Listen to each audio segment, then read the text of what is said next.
Assalamualaikum warahmatullahi wabarakatuh. Hai Sobat Pintar, apa kabar? Semoga kalian selalu sehat dan tetap bersemangat ya. Jumpa kembali bersama Bu Guru di YouTube channel Guru Mandiri.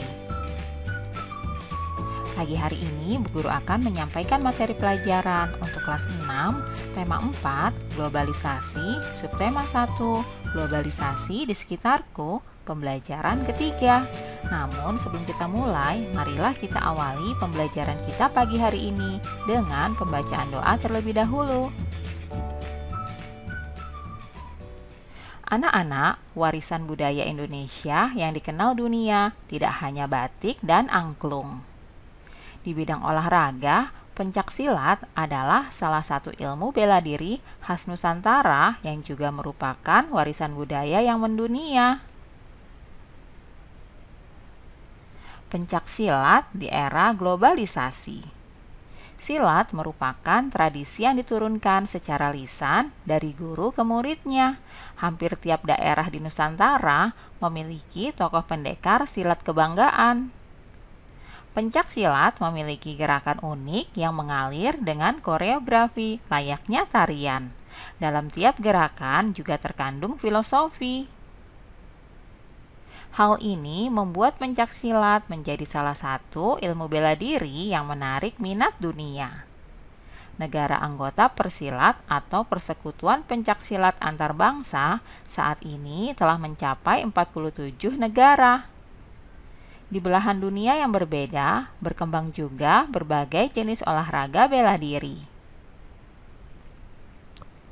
Seperti karate dari Jepang, taekwondo dari Korea, capoeira dari Brazil, serta Muay Thai dari Thailand merupakan beberapa contoh olahraga bela diri yang juga dikenal dan dipelajari di Indonesia. Globalisasi memberikan kemungkinan mudahnya pertukaran ilmu, termasuk ilmu bela diri. Sebagai generasi penerus, kamu mempunyai tanggung jawab untuk melestarikan pencaksilat. Salah satu caranya adalah dengan mempelajarinya ya. Anak-anak, di era globalisasi sekarang ini, tentunya kita sering menyaksikan olahraga bela diri pencaksilat ditayangkan dalam acara-acara televisi. Bagaimana energi listrik dari pembangkit listrik bisa sampai ke rumah kita ya? Yuk simak terus penjelasan Bu Guru berikut ini. Menyalurkan energi listrik. Bagaimana listrik sampai ke rumahmu? Listrik memiliki peran penting di era globalisasi. Tidak dapat dipungkiri bahwa globalisasi terjadi karena perkembangan teknologi di berbagai bidang yang didukung oleh peran listrik sebagai sumber energi di dalamnya. Listrik dapat dihasilkan dengan memanfaatkan sumber energi yang tersedia di alam seperti aliran sungai (PLTA), panas bumi (PLTU), dan aliran angin (PLTA).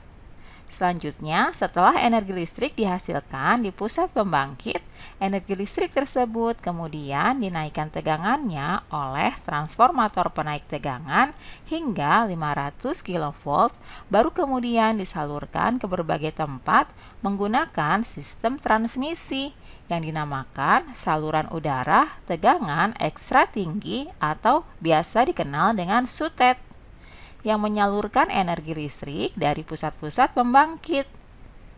Setelah melalui SUTET yang melintasi wilayah pegunungan atau hutan-hutan, energi listrik kemudian masuk ke gardu induk. Di gardu induk, energi listrik diturunkan tegangannya oleh transformator penurun tegangan menjadi tegangan menengah 20 kV. Kemudian, energi listrik disalurkan ke gardu-gardu distribusi dan diturunkan kembali tegangannya dalam gardu distribusi menjadi tegangan rendah 220 volt. Tegangan sebesar ini sudah sesuai dengan kebutuhan rumah tangga. Nah, akhirnya energi listrik disalurkan ke rumah-rumah warga. Dengan adanya listrik, kini masyarakat dapat mengakses informasi yang berasal dari berbagai belahan dunia. Tanpa listrik, tentunya hal tersebut tidak akan bisa terjadi. Lalu, bagaimana dengan daerahmu? Apakah kamu telah merasakan manfaat listrik dalam kehidupan sehari-hari di rumah? Anak-anak, jawab pertanyaan berikut berdasarkan teks ya. Diskusikan bersama dengan teman untuk mendapatkan jawaban yang lengkap dan tepat. Pertanyaan pertama, apa saja jenis sumber daya alam yang bisa digunakan untuk membangkitkan energi listrik? Jenis sumber daya alam yang bisa digunakan untuk membangkitkan energi listrik diantaranya adalah aliran air, panas bumi, angin, dan lain sebagainya. Pertanyaan kedua, apa fungsi sutet pada sistem transmisi energi listrik? Fungsi sutet adalah mengalirkan energi listrik dari pusat pembangkit bertegangan tinggi menuju ke berbagai tempat. Selanjutnya, mengapa energi listrik dari pusat pembangkit listrik perlu dinaikkan lalu diturunkan tegangannya sebelum disalurkan ke rumah-rumah? Hal ini dikarenakan jarak antara pusat pembangkit dengan rumah penduduk sangat jauh. Dengan menaikkan tegangannya, energi listrik tidak kehilangan daya terlalu banyak ketika proses transmisi. Sedangkan penurunan tegangan listrik bertujuan untuk menyesuaikan tegangan yang dibutuhkan oleh alat-alat listrik yang ada pada rumah-rumah. Selanjutnya, bagaimana sistem transmisi tersebut memiliki peran penting di era globalisasi sekarang ini? Jelaskan secara singkat ya. Saat ini, segala aspek manusia sangat terbantu dengan adanya peralatan-peralatan listrik, sehingga listrik menjadi kebutuhan yang sangat penting. Oleh karena itu, diperlukan sistem transmisi untuk menyalurkan listrik yang dihasilkan oleh pusat pembangkit untuk memenuhi kebutuhan manusia. Paragraf pertama merupakan topik masalah, yaitu peran listrik dalam mendukung terjadinya era globalisasi. Selanjutnya, paragraf kedua merupakan deret penjelas, yaitu tegangan listrik dari pusat pembangkit dinaikkan oleh transformator hingga 500 kV, lalu disalurkan melalui sistem transmisi bernama sutet ke berbagai tempat. Setelah itu, energi listrik akan masuk ke gardu induk untuk diturunkan tegangannya menggunakan transformator menjadi tegangan menengah yaitu 20 kV.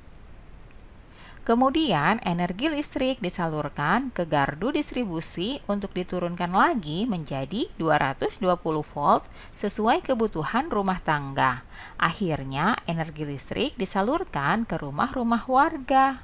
Berikutnya, paragraf ketiga merupakan kesimpulan dan pesan atau pendapat pribadi penulis, yaitu kini masyarakat dapat mengakses informasi dari berbagai belahan dunia karena adanya listrik.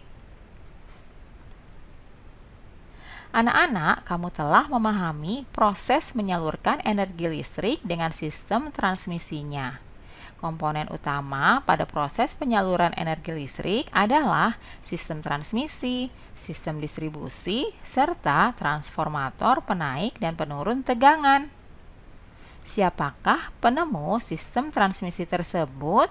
Nah, kalian baca informasi singkat berikut ini untuk menambah wawasan ilmu pengetahuanmu ya.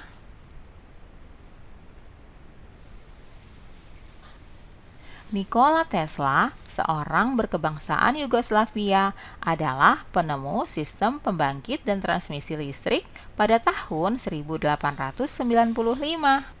Sejak kecil, Nikola memiliki rasa ingin tahu yang besar tentang berbagai hal. Ia sangat menyukai matematika dan juga fisika. Ia pernah bekerja sama dengan Thomas Alva Edison dan merancang 24 jenis dinamo. Setelah Michael Faraday menemukan energi listrik, Nikola mengembangkan penemuan tersebut dengan membangun pembangkit listrik tenaga air atau PLTA pertama di dunia. PLTA tersebut memanfaatkan air terjun Niagara di Amerika. Maka sejak saat itu listrik pun menerangi dunia hingga sekarang. Anak-anak, berkat penemuan Nikola Tesla, kini sebagian besar warga dunia bisa menikmati listrik. Kita harus bersyukur kepada Tuhan yang telah menyediakan beragam sumber daya alam untuk bisa digunakan sebagai pembangkit energi listrik. Demikianlah pembelajaran kita pagi hari ini anak-anak. Semoga bermanfaat ya untuk kalian semuanya. Sampai jumpa lagi pada video pembelajaran selanjutnya. Salam sehat dan tetap semangat. Wassalamualaikum warahmatullahi wabarakatuh.